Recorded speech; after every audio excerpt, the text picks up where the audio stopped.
SQL Server user group. Glad you could join us this evening with Ed Pollack Hi. presenting. Oh, yep. I just said Oh, hi. hi, you said hi. That's a great clip for the video. Improving analytics performance with Columnstore indexes.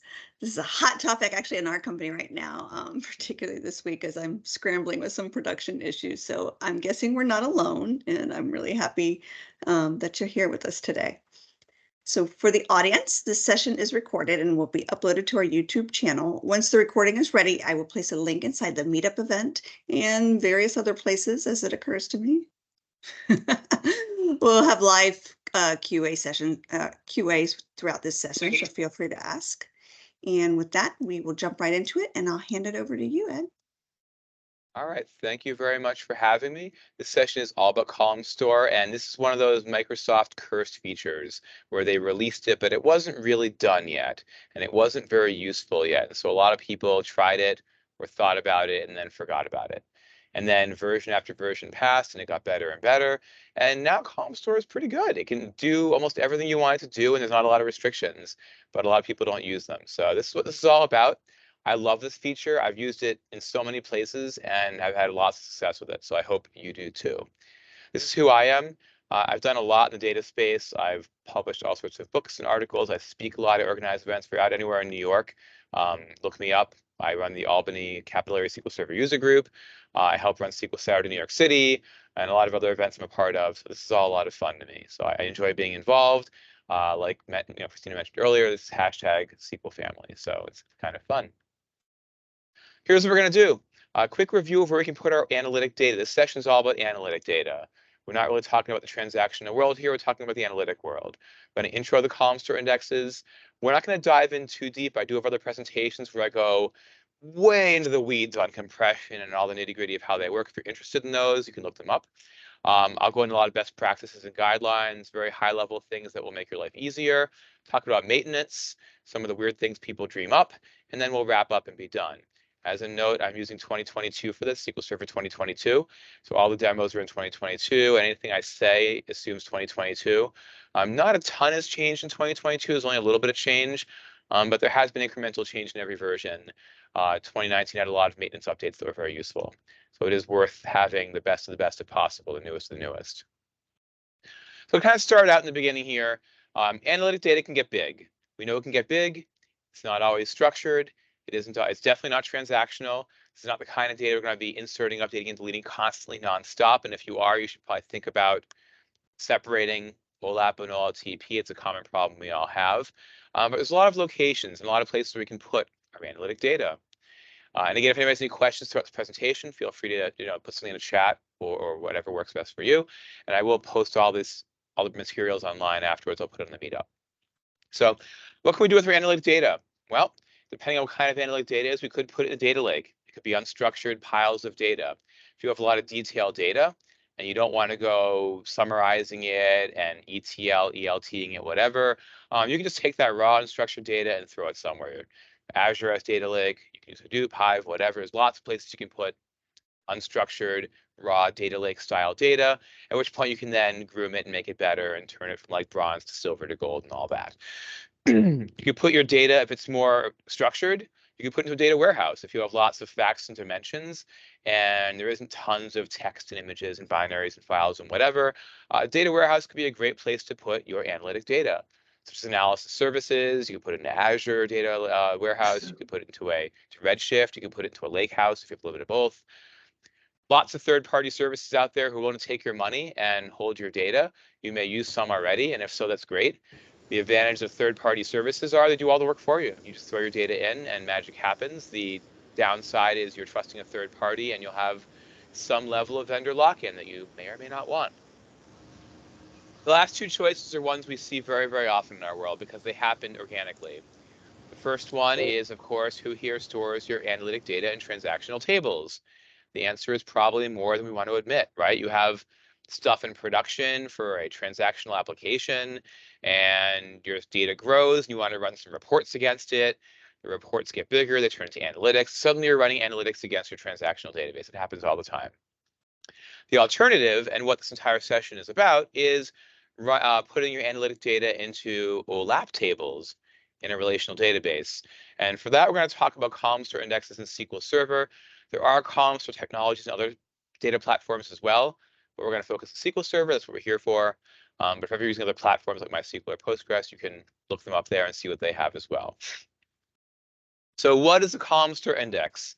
The biggest key takeaway here is it's not just an index. We're used to indexes being non-clustered indexes or XML indexes or full text indexes that do all kinds of specific things. Columnstore is a totally different data structure. Under the covers, it's stored on pages, just like everything else in the storage in SQL Server that's not memory. But it's structured totally differently to handle large data sets that compress heavily and stored by columns. So when we talk about data in Columnstore, we're talking about millions or billions of rows. If you have 1,000 rows, don't waste your time. If you think you're going to have millions or billions of rows, probably worth it. It can really increase the speeds of your queries by a lot. The underlying technology is very similar to what you see in Excel, Power Pivot, Power BI, SAS, and so on and so forth. But it's been matured for a much more interactive, like transparent storage mechanism in SQL Server. So a lot of how the data is stored here, you can learn about it and see it, and you can do a lot of manual tasks on it, which you really can't do in other platforms. You know, in Excel, you can't just be like, I want to rework my index. You can't do that. It's just not how it works. Excel is cool, but you don't get the flexibility there. It's very similar to SSAS, though SSAS is very inflexible. You may or may not want to put your data there if it changes often, if the structure changes often. As a side note, this is very similar to the Parquet file format. If you use Parquet files in Synapse or anywhere in Azure or elsewhere in Hadoop, this is very similar to Parquet in the way it's structured. It's natively supported by SQL Server, which means you can just store your data right in SQL Server. It could be in the same database or database server as your transactional data, or it could be somewhere else. But the key here, really, and we'll learn that throughout the presentation, is it's not just another index. It's something a lot cooler. The number one reason why Columnstore is amazing is its compression. Because you group your data by column, not by row, like our classic, transactional data, you store it row-wise. If you have 20 columns, you have one column after another over and over and over. In Columnstore, each column is separate and you compress it separately. And so each column has its own data type. It tends to repeat in its own way, and therefore it compresses really, really well. So instead of page compressing an int and a string and a date and a whatever, you're going to Columnstore compress one column that's all ints or all dates or all whatevers. And because of that, you can use a lot of really great compression algorithms that work wonderfully against column-wise data that wouldn't really work well against row-wise data. I have the examples here of some of the ones that are used. We're going to show later on how you can learn more about them. The more repetitive your data is, the better your compression ratios get. And 10 to 1, 20 to 1, more, not uncommon at all. I've seen it. I'm going to demo it. So we're definitely going to see that. And again, warehouses tend to have repetitive data, right? You have a date, you get a bunch of ints, a bunch of decimals, a bunch of stuff. Even when it isn't repetitive, the similarities still compress nicely. And the big beautiful thing about this is that your data is compressed in storage, but it stays compressed. Those pages stay compressed in memory. So you read a compressed page in memory, it stays compressed, and it will not get uncompressed until you need it. So you're saving storage and you're saving memory, which is pretty awesome. Just is. So everything here that I'm going to show here has already been created for you already. I sure as heck hope. The table probably already exists. Great. Because watching me create this data manually while we're in a presentation will be slow and painful. So we're going to go ahead. This is like 23 million rows of data. I've already put it in here. All this is just a table, and I'm throwing a pile of data in it. I'm not ordering it. I'm not doing anything special. It's just got a PK. It's a regular transactional table. I throw a non-clustered index on it, on the date, so we can run queries based on date. And I can query it and see how much data I have in here. And the answer is I have 23.1 million rows. This span about 3.5 years of data. So there we go. There's our data set we're going to work with today. So let's say I were to page compress it.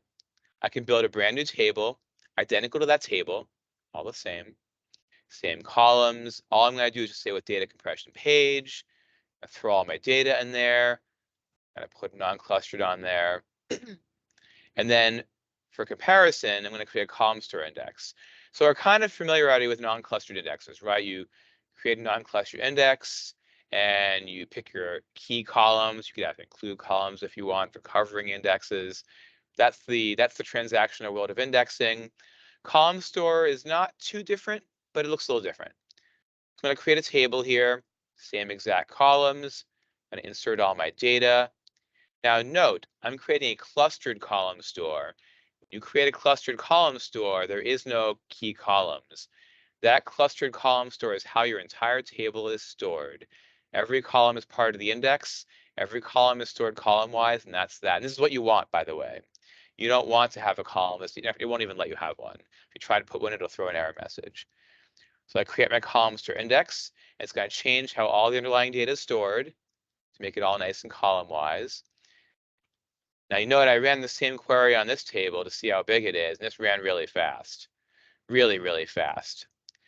I can now go ahead and compare table sizes and see how big is all this. I'm just running a query here, nothing fancy, I'm just grabbing SP space used for each table.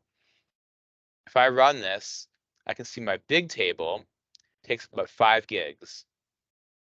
My page compressed table goes down to about 2 gigs, which is pretty good, right? The page compressed down to 2 gigs, but the column store brought it down to 340 megs.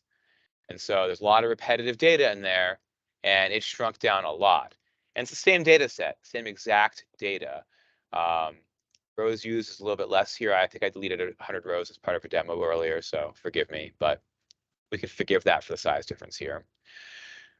So compression really is number one. Compression is the number one reason why column store is effective and why it really is so fast. But there's more reasons, and we're going to talk about them. One important thing about column store is that you're handed a whole bunch of really nice views that I'm going to demo later in SQL Server. They're well-named, easy-to-use views that tell you how your column store indexes are stored. And the really nice thing about them is the views aren't like stats. These aren't like statistics that can get out of date and that require, updating them. These are exact pieces of information about your column store indexes. So this metadata tells you mins, maxes, counts, sizes, all this stuff, and it's exact, it's precise. Therefore, SQL Server can use it for filtering and for informational purposes when generating execution plans. And you can use it for understanding how things work. And so it's really important to understand this metadata is 100% accurate. That's really, really awesome. It's good for us. We can use it. We'll demo that in a bit, though. This is an enterprise-only feature, but it's a really good one if you happen to have enterprise. Batch mode. So in row mode, which is the classic way SQL Server works, you're running a query and you have an execution plan with lots of operators. The rows get passed between operators one at a time. That's normal. And for transactional queries, that makes sense, right? You're returning a few rows, a few orders, a few customers, whatever. It makes sense to do that. But in the world of analytics, you're going to do millions of rows at once between operators. And so one at a time stinks. So batch execution allows SQL Server to process a bunch of rows at a time. Instead of one, it can be 50 or 100. It's all automatic.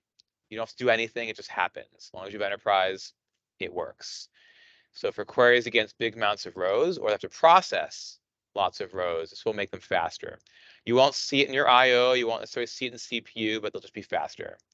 And you can verify it in the execution plan, which is worth demoing quickly. So we're going to go in here. I'm just going to run a query here. So here's a demo query going out to my big column store table. And I just want to get a count, a min, and a max for this year. That's all. Nothing fancy. I run it. I get my results. And here's my execution plan. Now you'll note it says column store index scan. The convention of scans being scary is not true in column store world. If you run a query against a column store index, it will always say column store index scan, always. If I hover over it, you can see that it has batch. Actual execution mode batch, estimated mode batch, storage column store. So we know exactly what's going on here. And a lot of rows were involved here. I can verify that batch mode was used throughout the whole process, right until the end. One additional note is that if you turn on statistics IO, you get a little bit of additional information here that's really useful. And so I can see here that I have a new piece of information, segment reads, segment skipped. So I'm going to go over how SQL Server stores column store data shortly. Just keep in the back of your mind that your stats.io will tell you how many segments read and skipped. A segment is the unit of storage for column store. And we're going to talk about that right now in a few moments. Before I even do that, though, I do want to make a call out here because this is often forgotten. A lot of people forget in the world of column store this even works. But in column store, it doesn't matter what edition you're in, if you insert enough rows at one time, SQL Server will revert to a bulk load method of inserting rows as opposed to a row by row fully logged transaction. This is a big deal because typically when you do a data load into a data warehouse or some large column store table, you're not loading 5 rows at a time. You're loading thousands, tens of thousands, millions of rows. And in the transactional world, that would perform terribly, right? In fact, we very often will batch transactional data to have more batches. So if I want to insert 1 million rows into a busy customer transactional table, I'd probably do 1,000 at a time, maybe take a break in between, let it do its thing. In column store world, it's the opposite. Here you want big inserts. In fact, if you insert 102,400 rows or more at one time, it will do a minimally logged bulk insert, which means that your transaction log growth will be much, much smaller. Your insert operation will be much, much faster. And you don't care as an operator or an architect or whatever, because this is some warehouse load. If it failed for any reason, if we ever lost data for any reason, you would just redo it, right? You would just reload your files or wherever your data is coming from your staging, you just reload them. You're done. And so we don't mind it being minimally logged. It's faster, and that's good. So the key here is that when you load data as an insert into a column store index, don't be afraid to insert hundreds of thousands or millions of rows at once. It'll actually be faster. Also note that an update, we're kind of used to the idea in the transaction world that an update is delete plus insert, right? You delete the row, you insert a new copy, you're done. It's like magic. In column store world, that is never true. And I'll explain further on that later. But for now, just accept that an update to a column store index will never bulk insert. That insert piece will never bulk insert no matter how many rows you do. It just won't bulk insert. It's reserved for insert operations only, and only inserts that have at least 102,400 rows. Cool. So now that I've mentioned a few keywords offhanded, let's talk about the actual architecture of these things. We really understand what they look like and how are they. So here's a very basic idea of what a column store index looks like. So first of all, your table is broken down into separate columns. So each column is stored separately. No longer are they stored together, they're stored separately. You have 10 columns, you have 20 columns. Each one is stored separately. And then rows are also bunched together. And so all the rows in your table are grouped into at the most 2 to the 20th rows per row group. They're called row groups. And there's as many row groups as is needed to store the table. And so on average, 2 to the 20th, it's about 1 million rows. We'll just call it 1 million. It's a little more than 1 million. But for the sake of simplicity, we'll call it 1 million. So here's an example table here with 6 columns. Let's say it has 4 million rows. It'll get stored probably like this. Each row group has 6 separately stored segments, 1 per column. They're individually compressed, individually stored, and that's really nice. Each segment can be compressed differently, which again is a great way for compression to be better. So here we have a total of 24 segments. We have 6 columns, 4 row groups, 24 segments. And that's kind of the beginning of the architecture for column store indexes. Back here. We can look at metadata for it. The metadata for column store is really, really nice. There's a view called sys.columnstore row groups. It's exactly like what it sounds. I've joined a few other views here just for visibility and understandability, if that's a word. And I'm looking at our current column store index. And if I do this, I can see that I can actually view a little bit of detail. And there's more detail in here, by the way. I'm just showing a few things here. But I'm showing that you can see here's the table, here's the index name. The row groups are all numbered. I can see that for my table here of 23-point-something million rows, I have a total of 25 row groups. 1 is open right now, which I'll explain later. I can see the total rows per row group and the size in bytes of the row group. That includes every column in that row group. There's more metadata in here, but I can see a little bit of information. This is all accurate. It's 100% accurate, and that's really, really useful. Similarly, I can look at segments. Segments is kind of the unit of storage in a column store index. It's the key piece of metadata. You understand how things are really stored. This is really, really important data here. The optimizer actually uses this for segment elimination. Sys.columnstore segments, again, nicely named. Good job, Microsoft. It's not MSDB. So I can see my table, my index, my column name. So I can see which segments are stored for each column. There's the row group IDs from earlier. There's also segment IDs, one per segment. Then there's a whole bunch of detail in here. I'm not going to go through all of it right now, but I can see row counts. Does a segment allow nulls? If there's value compression, what are the mathematical details of it? If there's dictionary compression, what are the details of that? So on and so forth. What's the size on disk of just that one segment? And if there's any correlation details, what are the correlations for it? So immense amounts of details. It's all 100% accurate, and the optimizer uses it for query optimization. And it's really, really awesome. So this detail is super awesome. I can see that my column store index here for this table, I have 475 total segments, each one individually compressed and managed, which is awesome. It's exactly what you want. This is beautiful. That's kind of the intro to the metadata that's available. It's pretty easy to use. Feel free to steal my queries. You don't have to write them yourself and use them.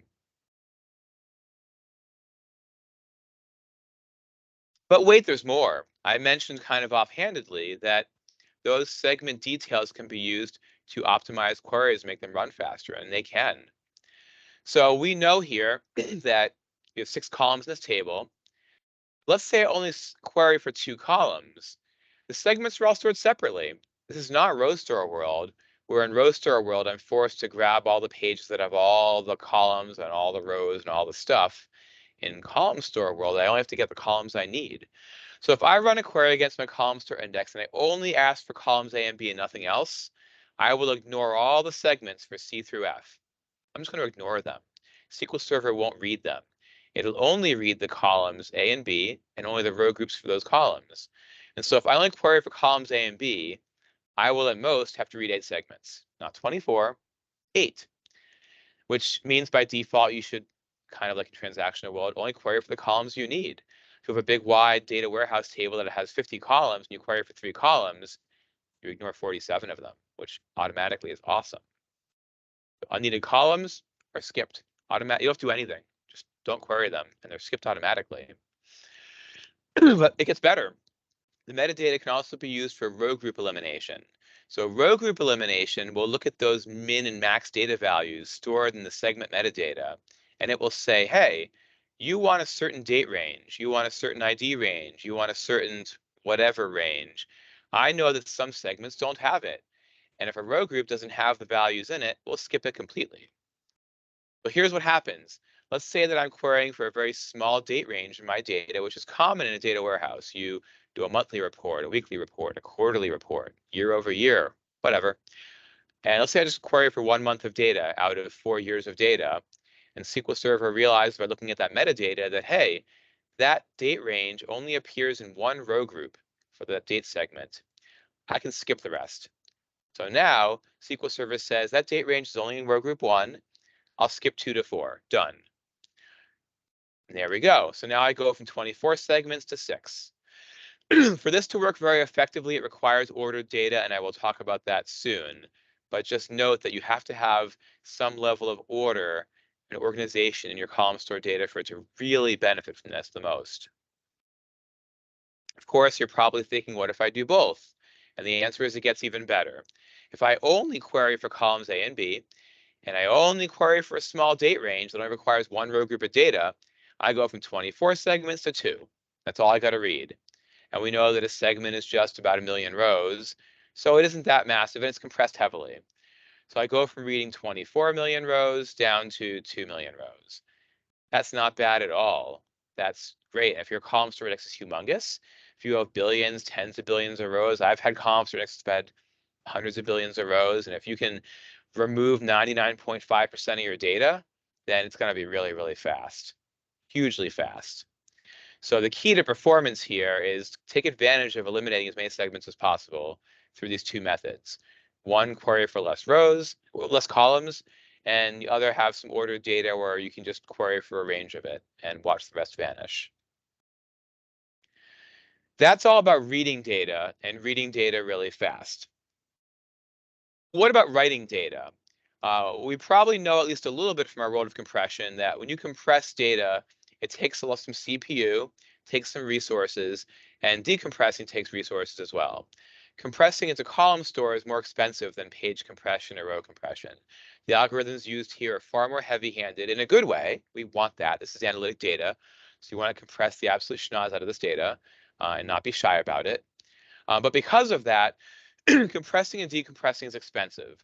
And that was one of the reasons why the original iteration of Columnstore was read-only. So since then, structures have been added to make it read-write in a way that's fast. Because if we had to, if I wanted to insert one row at a time into the Columnstore index over and over and over 1,000,000 times, that'll be really painful on my server because I have to decompress this highly compressed structure, put a row and recompress it, and do it over and over and over and over and over. And the pain of that is immense. So what SQL Server does is it has a structure called a delta store. It's a roughly structured B tree. It's kind of like a heapish thing, and that's okay though. So what happens is you trickle insert rows, 1 or 5 or 10, and SQL Server will say, okay, we're not going to decompress and compress at runtime. It's too expensive. We're just going to throw those rows in the delta store into little delta row groups and plop them in there, and they'll sit. And then SQL Server will asynchronously go through in the background and it'll process them and push them into the Columnstore index when appropriate. So because of this, your inserts get a lot faster when you insert small numbers of rows. If you recall from earlier, 102,400 rows or more, nicely efficient bulk insert, minimally logged, but less than that has to go this way. And that's okay though. This is meant for trickle inserts to make them faster so you don't have to keep decompressing and recompressing. This happens in the background, and you don't have to do anything about this. This just runs automatically and does its work and does it well.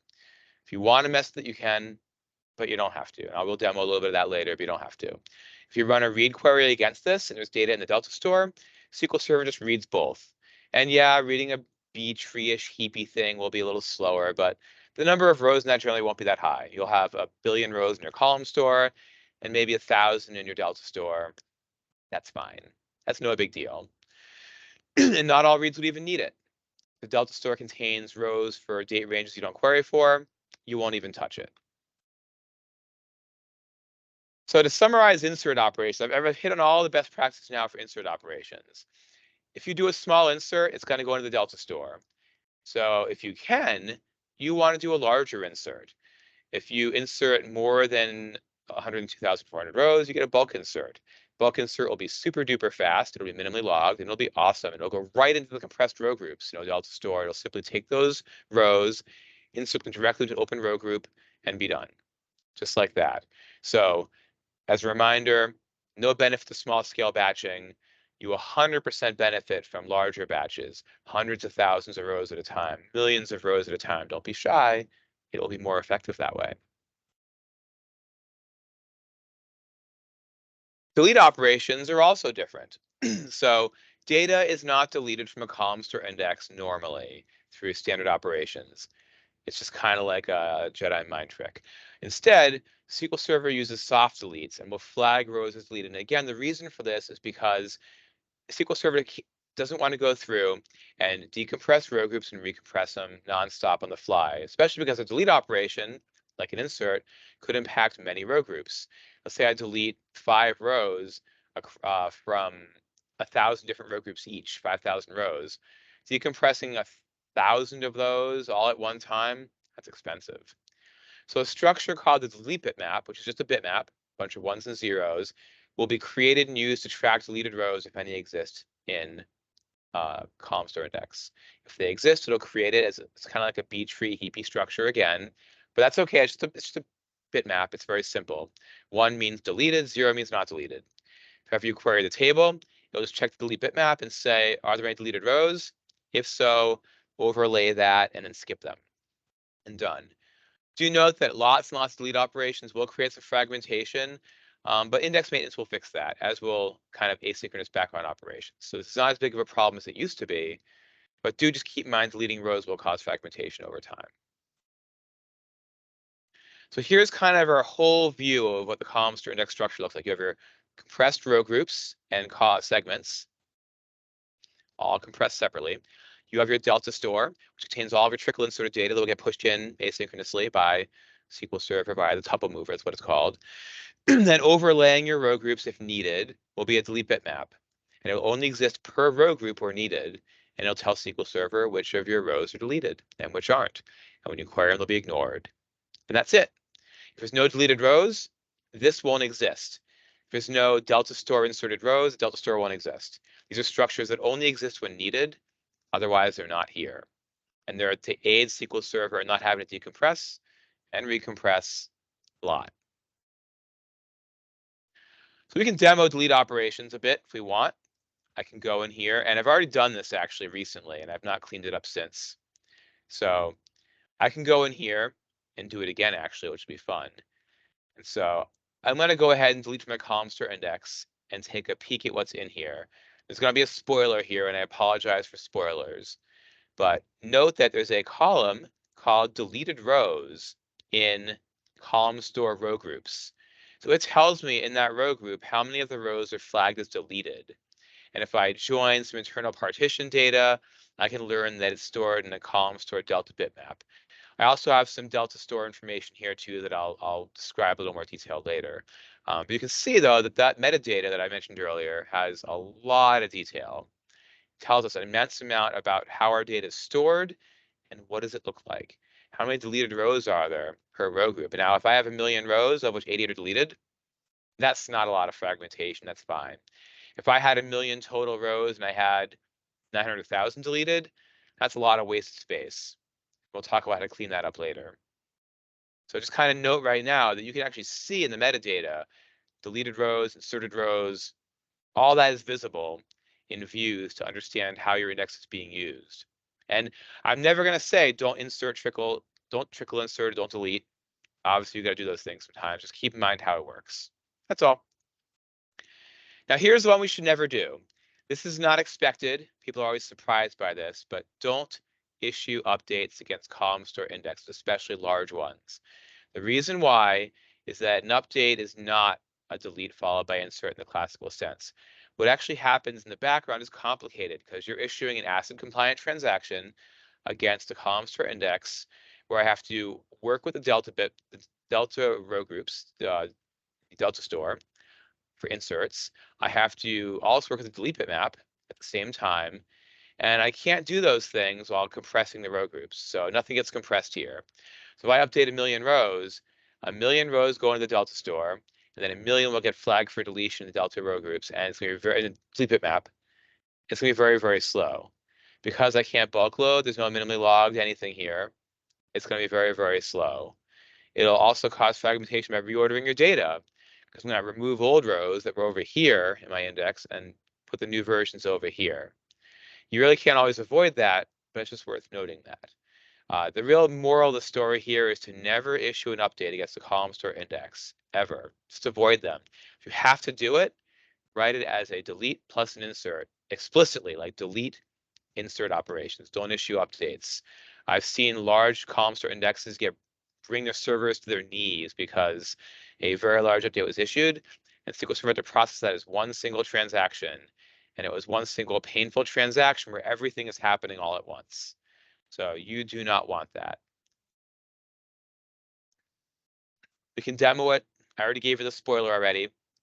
And so let's say I were to go ahead and update 5 rows. I run an update. Now you saw the spoiler earlier. Spoiler has gotten a little crazier now. So if I look here, I can see I have an open row group here with 5 rows in it. This is a delta row group that got inserted. It's not compressed.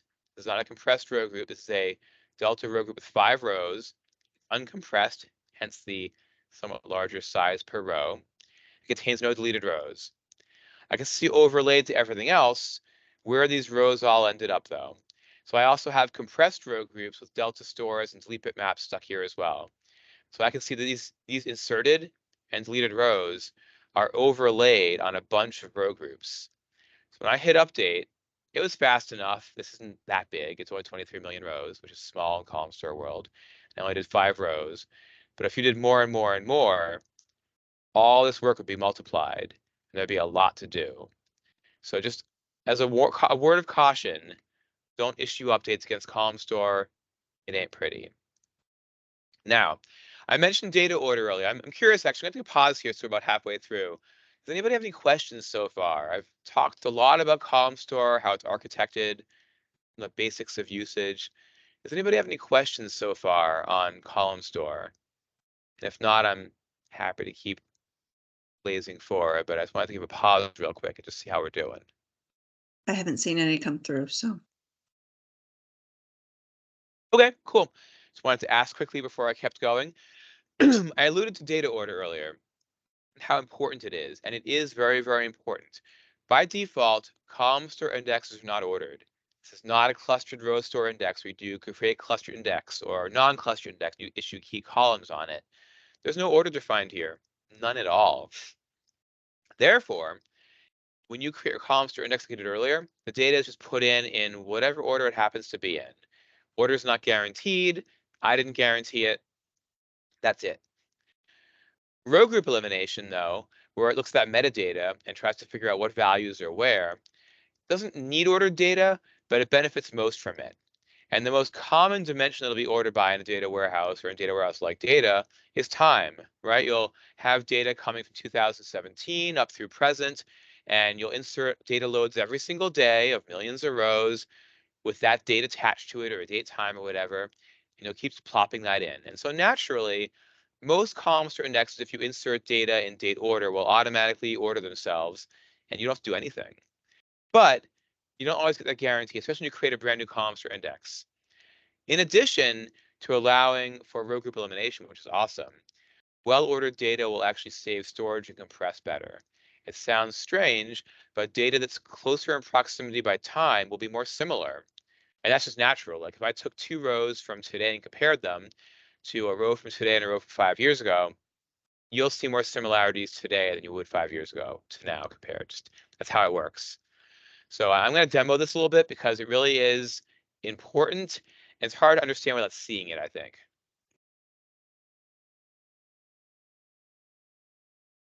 I'm going to go ahead and take a look now at that metadata from earlier. That metadata was pretty awesome. And I'm going to focus on min data ID and max data ID. These IDs will either be the value, if the value can be expressed in a numeric like this, or it'll be a key lookup to a dictionary for dictionary encoding, which I won't dive into here. But needless to say, these values are ascending, descending, they're ordered, and they mean a lot to SQL Server. Now, if I look at this here, for my order date key, which would probably what I would order data by in this Columnstore index, I can note the min data ID and the max data ID are the same for every single row group. And what that means is this data is not ordered at all. It's a mishmash scattered across every single row group.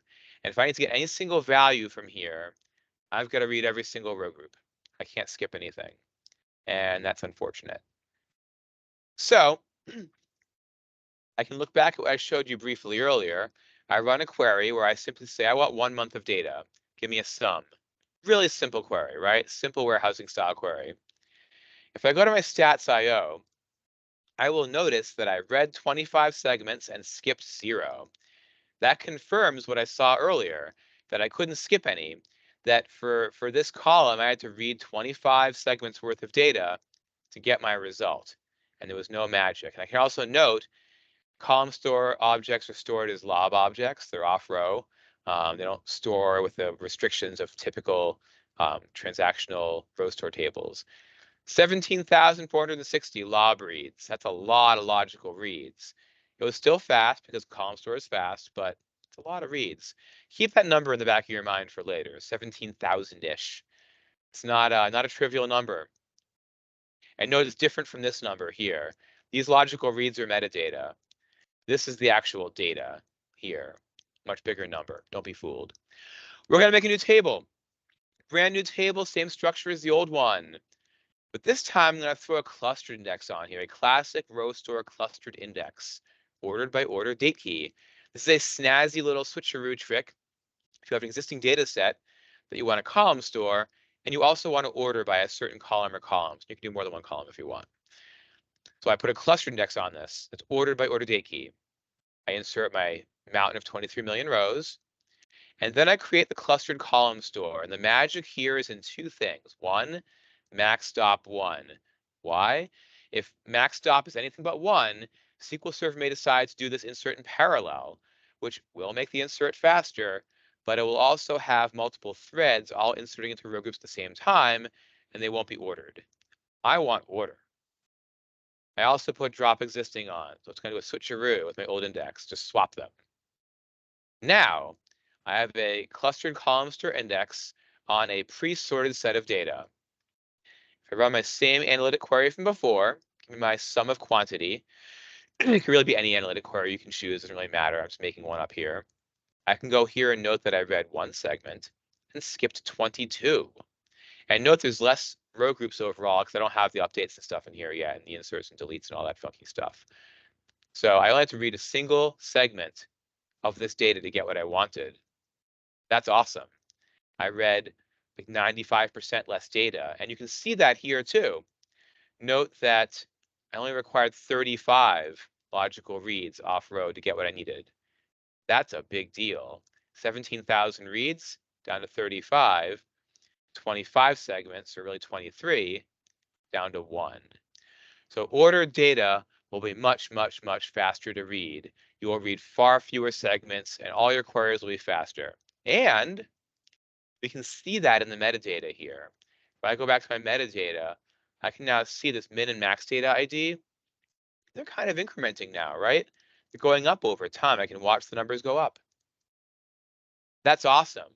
And while this may not be a date, it's the encoding for a date, and it's an order.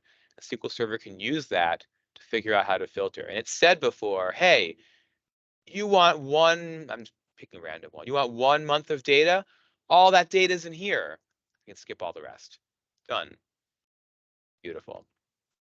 That's the importance of data order in a column store index. Now, you may have heard that 2022, SQL Server 2022 has an ordered column store feature.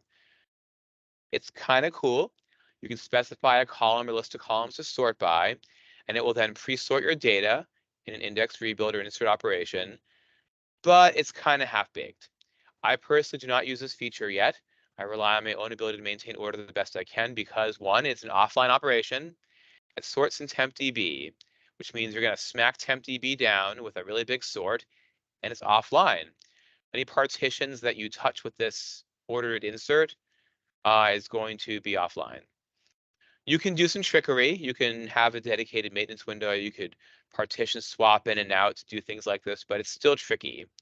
And even worse, there technically is an issue here where if you get a spill from tempdb, if it doesn't allocate enough memory ahead up front, it will actually soft sort and not fully sort your data. So in general, I don't advocate this feature very much. You're welcome to experiment with it and play with it and find use out of it. But realistically, it's not perfect yet. And because of that, I just don't use it. But it's a new feature. I suspect that in the future, it will be perfect. It's just not perfect yet, sadly.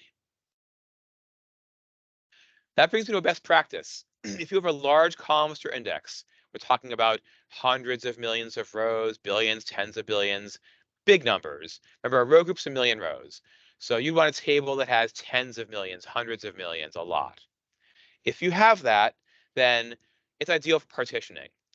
And when you partition, odds are very good you're going to partition by time. Same dimension you're going to order your data by. So you have your data order of your column store index by the same dimension that you order for your partitioning. And this can further reduce reads against large column store index, as well as purchase all of the maintenance trickery that you love in partitioning. Partition truncation, merging, swapping, all those fun things that you can do, partition backups, partition maintenance. I can run a rebuild on one partition as opposed to the whole thing, or a regorg on one partition as opposed to the whole thing. All of that is wonderful. It's a natural fit. So if you have a big column store index, just partition it, do it. It's fun, it's easy, it's simple, and you'll benefit from it. Do note that each partition will then have its own basically separate column store index structure. Just keep that in mind. It's useful to know. But partitioning is great for giant data, and not partition views, classic physical partitioning. We can demo what that looks like. I'm going to go ahead and add some file groups, add some files. There they are. Add a partition function by years. Add a partition scheme that maps those years over to my partition, my row groups, my file groups, sorry. Then I have all this work done. I create a brand new table. It's ordered in partitions. The only difference is it's on order date key. Only difference. Then I do all the trickery I did before. I put a clustered row store on it. I insert all my rows. Then I put my column store on it. Max stop 1, drop existing on, just like before. And then I run my same analytic query as earlier against this new partition table. I get back the exact same value as earlier, and now note, I only read one segment and skipped 2, and the reason is that partition elimination allowed all the rest of those partitions to go poof. So all the partitions that contain data from 2015, 2014, 2013, whatever, they never even made it this far. They got eliminated up front and never got read. And then, as a bonus, I have even less reads. That's cool. So I did an analytic operation against a table with 23-point-something million rows, got my results back in a teeny fraction of a second. It only took like, I read 24 pages. What is that, like 100K? I don't know, 1,000K. It's nothing. Oh, sorry, 8K times 24. Not much. So whatever that works to be math-wise. I shouldn't do math on the fly, by the way. Don't hold it against me. Anyway, much faster. You can see the segment read data confirms that we read next to nothing, which is pretty awesome. But wait, I'm having this reminder here. Avoid updates. The best practice, I'm going to mention it one last time. Don't ever put an update against a Columnstore index. Just saying it again. If you need updates, rewrite it as a delete plus an insert. This is very poorly documented in Microsoft world. If you happen to migrate code from rowstore to Columnstore, just make sure the code doesn't have updates in it. Just check for the keyword update. It's worth the effort. Verify, and if you need to, rewrite it as a delete plus an insert. It's no big deal. It'll perform great that way. Again, poorly documented, but a big hazard. Don't run updates against Columnstore. Another best practice, an easy one. We already know this one from rowstore world. Query fewer columns. If you need 10 columns, query 10 columns. If you need 5, query 5. Optional filters may not help you if they don't actually filter your data further, because you're going to add more columns that have to get selected. So for example, if I have an optional where clause that I never use, take it out, because that column you're checking for a value has to get read now. So select stars are painful. You got to read the whole thing. That's going to hurt. So every skipped column is one segment eliminated per row group per column, which can be a lot. So if you have 100 columns and read 5, just select 5 columns and be done. Don't select all of them or more than you need. You will get better performance guaranteed because you're reading less data. There's an additional kind of compression out there for you to use if you want, called Columnstore archive compression. Columnstore archive compression is a higher level of compression than standard Columnstore. It's more expensive to implement, more expensive to read, but you get a better compression ratio, which means better compression on storage, better compression in memory. This is really intended for data that's warm, cold, cool, data you don't access very often. So if you have older data that you never really touch much, and if you do, you just don't really care, it's a little slower, but you want it to be smaller, this is perfect. And honestly, it won't even be that much slower because it'll take up less space. And so this is really one of those scenarios where you want to save more storage for data that you aren't going to touch much, that may just be for posterity. For example, maybe you have a big table that goes 2010 to present, and the last 2 years of data, you use a lot. But then the data more than 2 years old, you almost never touch. You can Columnstore archive compress the partitions for that older data, and then just leave the regular partitions Columnstore compressed. You can pick it per partition, which is kind of cool. Let's look at Columnstore archive. What kind of compression do you get if I create a brand new table, clustered index on it, insert my data, do the switcheroo, and the only difference now is I have my max stop, I have my drop existing. Only difference is I specify data compression as column store archive. That tells SQL Server, don't just compress it, compress it. Let's compare our storage sizes now on all of our tables.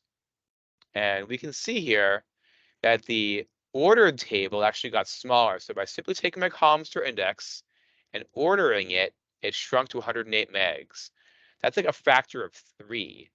Simply ordering my data shrunk it to 30% of what it was before. Partitioning, of course, had no impact on size. You don't partition to save space. You partition for other reasons, like partition elimination or maintenance or whatever. But then I archive compressed it. Same number of rows, same amount of data, but hey, look, down to 75 megs. I have now taken 5.1 gigs and brought it down to like 80% reduction in size or more. I don't even know. It's a lot. So huge, huge compression. And if that's what you want, if you want your table shrunk down to nothing, this is the way to do it.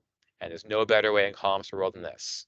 Order it, partition it, compress it, archive it, the partitions you don't have to have as often, and feel really good about your data. So there's only a few things that cause fragmentation in the Columnstore world. There are deletes and updates and unordered inserts. If you have a very well-ordered index that you insert into over time nicely, then this won't be a huge problem for you most likely. But there's still things you can do. A reorganize is a lot of the things that you want. It's online. It will process the Delta store if you want it to. It will combine undersized row groups. So if you have row groups that have gotten small because data was deleted, this will combine them. It will get rid of all the deleted rows. That's like 95% of what you want.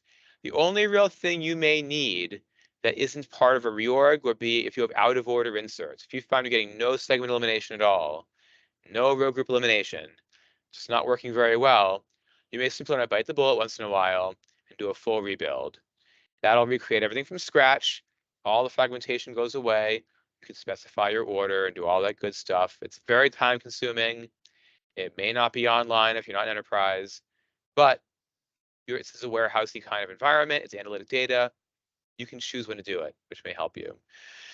You can consider running a reorg as part of your data loads every day.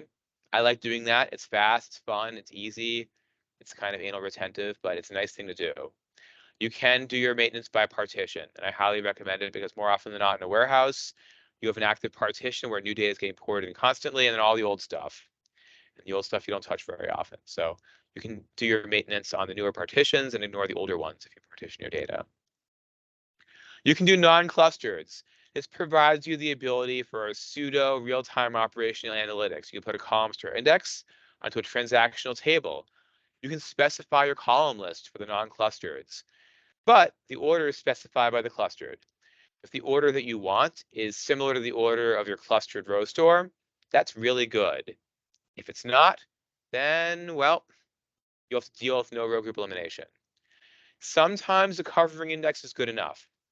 The ideal solution, separate OLAP from OLTP. But so before you make any of these decisions, make any of these solutions, just test. A covering index may be good enough, honestly, before you put a clustered, non-clustered column store onto a clustered row store. Just test your performance, test your reads, your writes, see how things work. If you can't separate them, that's life, but just test. It's a very good way to ensure that things work the way you want them to work. But there are non-clustereds. They can be very effective, but they may not always be the right choice. We can demo them. I believe I ran this already. All right, excellent. So I'm going to put a non-clustered column store on my big table from earlier. I'm going to go ahead and run an analytic query against it.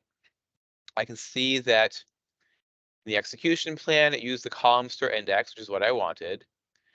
But I note that it didn't really skip a lot of segments. And the reason is because this table is ordered by the clustered row store PK identity whatever column, which sort of overlaps a bit. It overlaps enough to skip 2 segments, but mostly doesn't really overlap with the date column that I'm filtering on. So I don't get a lot of segment elimination. This is not to say that the non-clustered column store isn't worth it. But in this case, it was pretty expensive. I had to do double the reads that I would have done against the cluster column store. So I'm not sure if that was worth it. Let's say I just made a table and I put the covering index on it instead. I already did this. Great. I'll insert rows. This table will have a PK and a non-clustered index on order date, include quantity. Let's say this is a very important query. I put a fully covering index against it, and then I run my query. I can now see that it's using an index seek against my super duper special index that I just created. And I can note that it only took 1,571 reads. So a seek on a covering index was way more efficient than the column store index scan. Is this always going to be the case? No. Please test carefully. Putting indexes all over the place is bad. So choose your battles carefully. Do not over-index your table. But in this specific scenario, for this query, if it was very popular, this is the way to go for the fastest speed and performance. All right. I've talked about a lot of things. I really have one more topic here. Some people occasionally ask, can I put Columnstore in memory? And the answer is yes, you can do that. You probably don't want to. Why? Memory optimized tables are optimized for transactional workloads, contentious workloads. They're not compressed. That's really important. All memory optimized tables are uncompressed. It's the nature of memory addresses. You can't compress them like this. You don't have pages that you can do all this stuff against. So it won't be compressed.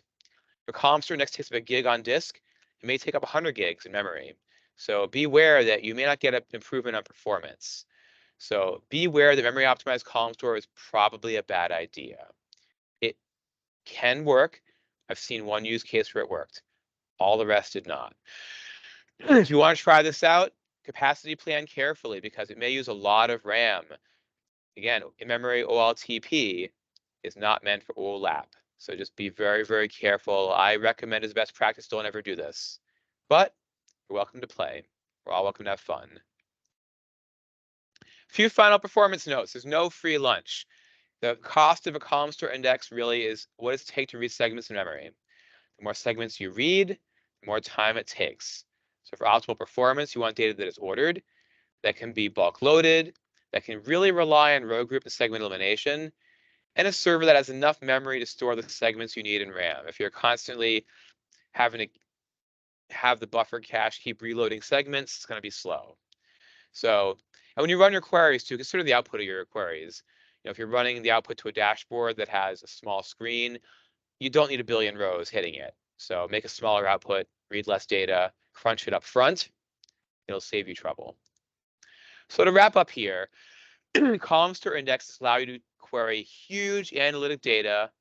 It allows you to store it natively in SQL Server in a structure that can really improve your speeds and reduce storage and memory and CPU and everything. They're really efficient, especially from 2019 on. You can't quite just set them and forget them. They're not free maintenance.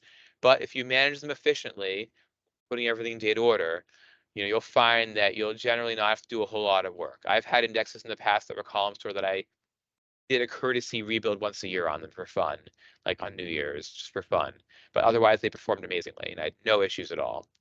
Because of that, these can scale indefinitely.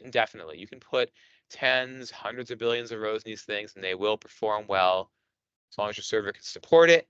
You have the storage, you have the RAM, everything's there. It can scale indefinitely, and that is pretty awesome. So with that, I want to turn it back to you for questions, comments, or anything you may have. Feel free to contact me afterwards with anything as well, and I will share all the materials afterwards. Deep breath. Good job. Thank you. I actually have a couple questions. We didn't have any pop up yet in the thing. So I was wondering why you were saying this, does using those because you said it was similar to the Power BI, but does using column store indexes at all like affect creating data models in Power BI? Yes, Power BI and actually a few other products like Tableau will actually inspect the structures in SQL Server when they read them, and Power BI is very good at this. Other apps are hit or miss, but it will actually inspect the structures. It will see the column store index, and it will attempt to write queries that are efficient against column store. It doesn't promise anything, but it will generally query as efficiently as it can for Columnstore. If it's rowstore, it can't do that. So it will actually do the best it can to be efficient, not query every column and try to take advantage of filters and data order and things like that. It will try to do its best. Excellent. That's really good to know. And you may have covered this. I got a text from my boss. So how hard is it to drop and recreate a column store index? If it's a clustered, it'll take a while to rebuild. You could do a rebuild with online on if you're an enterprise. Mm-hmm. But it could take a while. I mean, it's really going to be how big is your data? How long does it take to compress n rows or of data? And so Sure. it can be slow if you have, and again, it's one of the reasons why I think partitioning is great for this, because if you have partition data set and the partitions go back in time, odds are you won't have to rebuild every partition. You may only have to Sure. rebuild some. So I definitely recommend partitioning because it will take a while to build. I'm not going to lie, it takes a long time to build a giant hyper-compressed structure against lots of data. But you can cheat. I've cheated in the past. I will be 100% honest. I've had an analytics server where I wanted to add a Columnstore index to a billion row table, and the users were in there live. So what I did, I created a sidecar table because it's the analytic environment. It's loaded once a day or once an hour or whatever. I control that. I turned off the load jobs. I created a sidecar table with a Columnstore index. I inserted all the data into it and waited a while, like an hour, 2 hours, whatever. When it was done, I did a little SP rename swap, turned the load jobs back on, and called it a day. And the users never knew because their code didn't change. And Sure. so because you're in an analytic environment, you have full control of what happens there. You can do that if you're not, if you don't have full control, if it's trickle loading, you have like edge devices streaming stuff in. May require a little more trickery to do that, but I still recommend the swap. It's cool. It's fun. It feels good. No Yeah. outage. Excellent. Because I was thinking about, so like we have a product that we can't create the column store indexes in our ETL product. So yeah, we would have to drop it and recreate it, but that's an excellent point of the rename, because I remember something else we used to do that. So thank you. Yeah. Nothing wrong with trickery. I'm 100% in favor of tricking SQL Server to do what I want and make the users never see a thing. It's like a magic trick. I love it. Magically. Any other questions or anything else? I'm keeping a corner of my eye in the chat over there. Thank you very much, by the way. I appreciate the thanks. This is a fun topic, and if you come up with questions in the future, also feel free to ask. Excellent. Excellent. Well, as always, I know this is your second time speaking with us, Woo! and really appreciate it. We've had you at lunch now, and now we've had you in our evening, so you've covered all the things. And Until you have both breakfast one times, day. I need to. I did recently get a request because of some European time zones, if we could consider that. So stay tuned. Awesome. And if I'm ever anywhere near your neck of the woods, I will look you and the group up because it would be awesome to meet people and have a drink or whatever. That's the whole SQL family Absolutely. thing. I do love it. But yeah. Absolutely. Thanks. Appreciate it. Thank you very much for having me tonight. I will post all the materials to the meetup in a few minutes. Excellent. Thanks. Bye-bye. All right. Thanks, everyone. Have a great night.